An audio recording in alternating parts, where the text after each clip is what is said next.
ഇത് നമുക്ക് milk cake ഉണ്ടാക്കുന്നതിന് നോക്കാം. ഈ കേക്ക് അത്യാവശ്യം നല്ല മധുരമൊക്കെ ഉണ്ടാവും. അപ്പോൾ അതുകൊണ്ട് തന്നെ കുറേ ഒന്നും കഴിക്കാൻ വേണ്ടിയിട്ട് പറ്റില്ല, പക്ഷെ കഴിക്കാൻ വേണ്ടിയിട്ട് നല്ല ടേസ്റ്റാണ്. ഇതേപോലെ നമ്മൾ ഉണ്ടാക്കിയിട്ട് ഫ്രിഡ്ജിൽ വെച്ചിരുന്നിട്ടുണ്ടെങ്കിൽ ഒരു 5-6 മാസം വരെ ഇത് കേടുവരാണ്ടിരിക്കും. ഈ മിൽക്ക് കേക്ക് നമുക്ക് 2 ടെക്സ്ചറിൽ ഉണ്ടാക്കാൻ വേണ്ടിയിട്ട് പറ്റും. നല്ല സോഫ്റ്റ് ആയിട്ട് ഉണ്ടാക്കാൻ വേണ്ടിയിട്ട് പറ്റും, അല്ലെങ്കിൽ ബർഫിയുടെ ഒരു ടെക്സ്ചറിൽ ഉണ്ടാക്കാൻ വേണ്ടിയിട്ട് പറ്റും. അപ്പോൾ ഞാനിവിടെ ഉണ്ടാക്കാൻ വേണ്ടിയിട്ട് പോകുന്നത് ബർഫിയുടെ ടെക്സ്ചറിലാണ് ഉണ്ടാക്കുന്നത്. അപ്പോൾ ഞാൻ ഇതിനു മുമ്പ് സോഫ്റ്റ് ആയിട്ടുള്ള ആ ടെക്സ്ചറിൽ ഞാൻ ഉണ്ടാക്കിയിട്ടുണ്ടായിരുന്നു. അപ്പോൾ ആ മിൽക്ക് കേക്കും എൻ്റെ അടുത്ത് ഇരിക്കുന്നുണ്ട്. അത് ഞാൻ നിങ്ങളെ ഈ വീഡിയോയുടെ ഇടയ്ക്ക് ഞാൻ കാണിച്ചു തരാം. അപ്പോൾ ഇത് രണ്ടും ഉണ്ടാക്കുന്നത് സെയിം ഇൻഗ്രീഡിയൻസും മെത്തേഡും എല്ലാം സെയിം തന്നെയാണ്. സോഫ്റ്റ് ആയിട്ട് വേണമെന്നുണ്ടെങ്കിൽ അത് അത്രയ്ക്ക് അങ്ങോട്ട് ഭയങ്കര തിക്കാവാൻ വേണ്ടിയിട്ട് നിൽക്കണ്ട. അപ്പോൾ നമുക്ക് നോക്കാം ഇതേനെ റെഡിയാക്കാം. ഇത് റെഡിയാക്കാൻ വേണ്ട സാധനങ്ങൾ എന്തൊക്കെയാണെന്ന് നോക്കാം. അതിന് വേണ്ടിയിട്ട് 3 കപ്പ് പാലെടുത്തിട്ടുണ്ട്. ഞാനിവിടെ പശുവും പാലാണ് എടുത്തേക്കുന്നത്. ഞാനിവിടെ മെഷറിംഗ് കപ്പിലാണ് എടുത്തേക്കുന്നത്. എൻ്റെ മെഷറിംഗ് കപ്പ് 250 ml കപ്പാണ്. അപ്പോൾ ഞാൻ ആ കപ്പിൽ 3 കപ്പ് പാലിന് എടുത്തേക്കുന്നത്. ഞാനിവിടെ ഇതേപോലത്തെ നമ്മുടെ നാട്ടിലേക്കും സാധാരണ ഉപയോഗിക്കുന്ന ഇതേപോലത്തെ ഒരു സ്റ്റീലിൻ്റെ കപ്പ് എടുത്തിട്ടുണ്ട്. അപ്പോൾ ഈ കപ്പിൽ ഈ പാൽ എന്തോരം ഉണ്ടെന്നുള്ളത് ഞാനത് ഇതിലേക്ക് ചേർക്കുന്ന സമയത്ത് ഈ കപ്പിലും കൂട്ടിയിട്ട് ഒഴിച്ചിട്ട് പറയാം. ഇങ്ങനത്തെ കപ്പിൽ എടുക്കുകയെന്നുണ്ടെങ്കിൽ എന്തോരം വേണമെന്നുള്ളത്. കാരണം എനിക്ക് തോന്നുന്നു മിക്കവരുടെ കയ്യിലിപ്പോൾ മെഷറിംഗ് കപ്പ് ഉണ്ടാവില്ല. അപ്പോൾ ഇതേപോലത്തെ സ്റ്റീലിൻ്റെ കപ്പ് ഇപ്പോൾ നമ്മുടെ നാട്ടിലേക്ക് ആയിരുന്നാലും എല്ലാവരും അടുത്തുണ്ടാവുമല്ലോ. പിന്നെ വേണ്ടത് പഞ്ചസാരയാണ്. പഞ്ചസാര ഞാനിവിടെ 1.5 കപ്പ് പഞ്ചസാര എടുത്തിട്ടുണ്ട്. അതും മെഷറിംഗ് കപ്പിലാണ് എടുത്തേക്കുന്നത്. 1.5 കപ്പ് പഞ്ചസാര എന്ന് പറഞ്ഞിട്ടുണ്ടെങ്കിൽ 300 ഗ്രാം പഞ്ചസാരയുണ്ട്. അപ്പോൾ നിങ്ങൾ എടുക്കുമ്പോൾ വലിയ തരിയുള്ള പഞ്ചസാരയാണെന്നുണ്ടെങ്കിൽ ഒന്ന് മിക്സിയിലിട്ടിട്ട് ഒന്ന് കറക്കിയിട്ട് ചേർക്കുക. അപ്പോൾ അത് ഈ പാലിൻ്റെ കൂടെ പെട്ടെന്ന് അങ്ങോട്ട് മിക്സ് ആവും. അപ്പോൾ ഞങ്ങൾക്ക് ഇവിടെ സാധാരണ കിട്ടുന്നത് ഇതേപോലെ നല്ല പൊടിയായിട്ടുള്ള പഞ്ചസാരയാണ്. പിന്നെ റവ വേണം. ഞാനിവിടെ വറുക്കാത്ത റവയാണ് എടുത്തേക്കുന്നത്. റവ 2 ടേബിൾ സ്പൂൺ വേണം. റവ ഒരുപാട് ചേർക്കരുത്. ഒരുപാട് ചേർത്തിട്ടുണ്ടെങ്കിൽ ആ പാൽ കേക്കിൻ്റെ ശരിക്കുള്ള ടേസ്റ്റ് കിട്ടില്ല. പിന്നെ നെയ്യ് വേണം.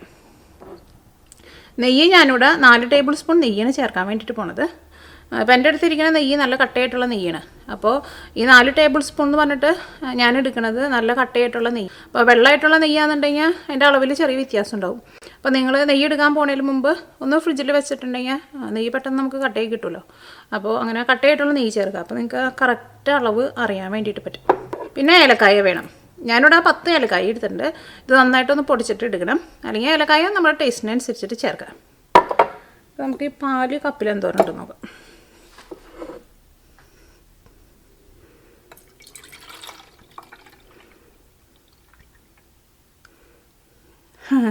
ഞാൻ നേരത്തെ നോക്കിയിട്ടുണ്ടായിരുന്നല്ലോ കേട്ടോ. അപ്പോൾ ഈ കപ്പിൽ കറക്റ്റ് 1 കപ്പ് പാലുണ്ട്.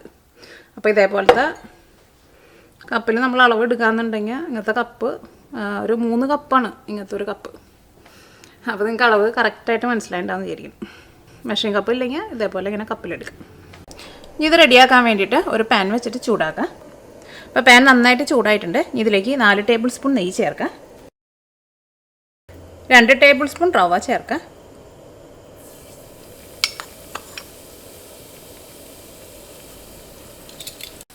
അപ്പോൾ നിങ്ങളുടെ അടുത്ത് അതേപോലത്തെ മെഷറിംഗ് സ്പൂൺ ഇല്ലയെന്ന് വെച്ചിട്ടുണ്ടെങ്കിൽ നമ്മുടെ വീട്ടിലേക്ക് ഇതേപോലത്തെ വലിയ ടൈപ്പ് സ്പൂൺ ഉണ്ടല്ലോ, ഇതാണ് ടേബിൾ സ്പൂണ്. അപ്പോൾ ഇതിനകത്തായിരുന്നാലും കുഴപ്പമില്ല. അപ്പോൾ റവ നന്നായിട്ട് ചൂടായിട്ടുണ്ട്. റവ മുരിഞ്ഞ് നല്ലൊരു ഗോൾഡൻ കളർ അങ്ങോട്ട് ആവാൻ വേണ്ടിയിട്ട് നിൽക്കണ്ട. ആ റവയുടെ ആ പച്ച സ്മെല്ലൊന്ന് പോകണം. ഇതിലേക്ക് പഞ്ചസാരയും പാലും ചേർക്കാം. ഞാൻ അതിലേക്ക് 300 ഗ്രാം പഞ്ചസാരയാണ് ചേർക്കുന്നത്. പാല് ചേർക്കാം.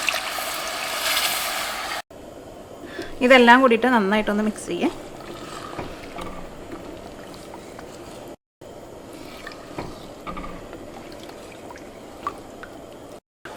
ഇനി ഇത് നന്നായിട്ട് തിക്കായിട്ട് വരണം. അങ്ങനെ വരാൻ വേണ്ടിയിട്ട് കുറച്ച് സമയം എടുക്കും. നിങ്ങൾ തിളച്ച് പോകാണ്ട് പ്രത്യേകം ശ്രദ്ധിക്കണം. ഇടയ്ക്ക് നിങ്ങൾ തീ കൂട്ടിയും കുറച്ചും വെച്ച് കൊടുക്കണം. ഇപ്പോൾ ഇത് ചെറുതായിട്ടൊന്ന് തിക്കായി തുടങ്ങിയിട്ടുണ്ട്. ഇതേപോലെ ഇങ്ങനെ തിക്കായി തുടങ്ങിയിട്ടുണ്ടെന്നുണ്ടെങ്കിൽ പിന്നെ ഇത് നിങ്ങൾ നിർത്താണ്ട് ഇളക്കി കൊടുക്കണം. ഇനി ചിലപ്പോൾ ഇത് അടിയിലേക്ക് കട്ട പിടിച്ചിരിക്കും. അപ്പോൾ ഞാനിത് ഇങ്ങനെ അടുപ്പത്ത് വെച്ചിട്ട് ഇപ്പോൾ ഏകദേശം ഒരു അരമണിക്കൂർ ആവാറായിട്ടുണ്ട്. അതായത് കൂടുതൽ സമയം ഏറ്റവും സ്റ്റാർട്ടിങ്ങിലൊക്കെ ഞാൻ തീ നന്നായിട്ട് കുറച്ച് തന്നെയാണ് വെച്ചിരുന്നത്. ഇതിലേക്ക് നമുക്ക് ഏലക്കായ പൊടിച്ചത് ചേർക്കാം. ഇതേപോലെ ഇങ്ങനെ നല്ല തിക്കായി വന്നിട്ടുണ്ടെങ്കിൽ പിന്നെ നിങ്ങളിതിങ്ങനെ വിടാണ്ട് ഇളക്കി കൊടുത്തുകൊണ്ടിരിക്കും. ഇതിൻ്റെ കളറൊക്കെ മാറിയിട്ട് ചെറുതായിട്ടൊരു ബ്രൗൺ കളറായിട്ടുണ്ട്. ഇതേപോലെ ഇങ്ങനെ ഏറ്റവും ലാസ്റ്റൊക്കെ ആകുമ്പോൾ ചെറുതായിട്ടൊന്ന് തീ കുറച്ച് വെക്കണം. കൂടിയിട്ട് തന്നെ ഇളക്കുമ്പോഴായിരുന്നാലും ഇങ്ങനെ ഒരുമിച്ച് വരുന്നുണ്ട്. കണ്ട, ഇനി തീ ഓഫ് ചെയ്യാം. ഇനി ഇത് നമുക്ക് വേറൊരു പാത്രത്തിലേക്ക് പകർത്താം. ചൂടോട് കൂടിയിട്ട് തന്നെ പകർത്തണം. ഞാനിവിടെ ഇതേപോലത്തെ ഒരു ഗ്ലാസിൻ്റെ എടുത്തേക്കുന്നത്. ഇതിൻ്റെ ഉള്ളിൽ ഞാനിവിടെ ഇതേപോലെ ഒരു ഫോയിൽ പേപ്പർ വെച്ചിട്ടുണ്ട്. അപ്പോൾ അത് എടുക്കാൻ വേണ്ടിയിട്ട് നല്ല എളുപ്പമായിരിക്കും. അത് വെച്ചില്ല എന്ന് വെച്ചിട്ടും കുഴപ്പമില്ല. ഇതൊന്ന് ഷേപ്പാക്കിയിട്ട് കൊടുക്കുക. അപ്പോൾ ഏതെങ്കിലും ഒരു പാത്രത്തിൻ്റെ അടിയിൽ ഇതേപോലെ കുറച്ച് ഓയിലൊന്ന് തടവിയിട്ട് ബട്ടറൊന്ന് തേച്ചിട്ട് ഇതേപോലെ ഒന്ന് ഒതുക്കി കൊടുത്താൽ മതി. അപ്പോൾ നമ്മുടെ മിൽക്ക് കേക്ക് റെഡി ആയിട്ടുണ്ട്. ഇനി ഇത് നന്നായിട്ട് ചൂടാറി കഴിഞ്ഞ് കഴിയുമ്പോൾ നമുക്ക് ഇഷ്ടമുള്ള ഷേപ്പിൽ ഇത് കട്ട് ചെയ്തിട്ട് എടുക്കാം. എനിക്ക് ഈ ടേസ്റ്റാണ് കുറച്ചും കൂടി ഇഷ്ടമായത്. ചിലപ്പോൾ കുട്ടികൾക്കൊക്കെ ചിലപ്പോൾ ഇതേപോലെ ഇങ്ങനെ സോഫ്റ്റ് ആയിട്ട് ഇരിക്കുന്നതായിരിക്കും ഇഷ്ടം. നമ്മുടെ പാൽ കേക്ക് റെഡി ആയിട്ടുണ്ട്. ഇതിൻ്റെ അടിയിൽ ഞാൻ ഫോയിൽ പേപ്പർ ഞാൻ വെച്ചിട്ടുണ്ടായിരുന്നു. അപ്പോൾ നിങ്ങൾ ഫോയിൽ പേപ്പർ വെക്കണമെന്നുണ്ടെങ്കിൽ കുറച്ച് നെയ്യൊന്ന് അതിൻ്റെ എല്ലാ സൈഡിലും തേച്ചിട്ട് വേണം വെക്കാൻ വേണ്ടിയിട്ട്. ഞാനിവിടെ തേക്കാൻ വേണ്ടിയിട്ട് മറന്നുപോയിരുന്നു. അപ്പോൾ അത് അതിമേന്ന് വിടിയിച്ചെടുക്കാൻ വേണ്ടിയിട്ട് കുറച്ച് പാടായിരുന്നു. ഞാൻ പെട്ടെന്ന് ഒഴിക്കുന്ന തിരക്കിൽ ഏറ്റവും ആദ്യം തന്നെ പ്ലേറ്റിൻ്റെ ഉള്ളിൽ അത് സെറ്റ് ചെയ്ത് വെച്ചിരുന്നു. പക്ഷേ അത് ചെയ്യാൻ വേണ്ടിയിട്ട് ഞാൻ മറന്നുപോയിരുന്നു. അപ്പോൾ നിങ്ങൾ അത് ഫോയിൽ പേപ്പറിലേക്ക് തന്നെ ഒഴിക്കണമെന്നില്ല.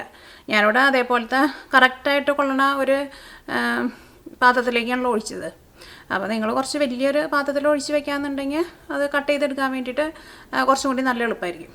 അപ്പോൾ ഇത്രയ്ക്ക് അങ്ങോട്ട് തിക്കായിട്ടുള്ള പീസായിട്ട് കിട്ടില്ല എന്ന് മാത്രം. അപ്പോൾ ഫോയിൽ പേപ്പർ ഇല്ലയെന്നുണ്ടെങ്കിൽ ഇനിയിപ്പോൾ ഒരു വാഴല വാട്ടിയിട്ട് വെച്ചാലും കുഴപ്പമുണ്ടാവില്ല. പ്ലാസ്റ്റിക് റാപ്പർ വെക്കരുത് കേട്ടോ, ചൂടോട് കൂടിയിട്ട്. അത് നിങ്ങൾക്കറിയാം, അതെനിക്കറിയാം. ഇതാകുമ്പോൾ ഇതേപോലെ ഇങ്ങനെ ഇരിക്കും.